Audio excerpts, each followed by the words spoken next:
नमस्कार जय जगन्नाथ। आज गोटे नुआ वीडियो को आपण मानक स्वागत। आपण माने जानिचंती आम शरीर सबुठारु मूल्यवान अंग कहया गले लिभर बहुत सारा विषाक्त पदार्थ को आम शरीर बाहर करता है कथा आपण माने जानिचंती।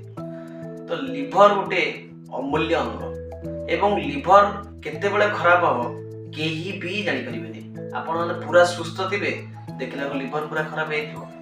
तो लिभर को निहाती भाव में भल रखा उचित एवं लिभर भल अच्छे कि नहीं आपण माने एलएफटी करि परिबे। एवं लिभर को भल रखिया बा सुस्थ रखिया आपण मानकु प्रत्येक दिन तीनोटी खाद्य खाया पड़िबो। से तीनोटी जिंस को कहबी से तीनटा जिंस निहाती भाव में मन रखतु। प्रथमतः हळदी गरम पानी सहित नियंतु बा खाली पानी सहित नेले चलिबो। सेकंड जिंस होची लेंबू।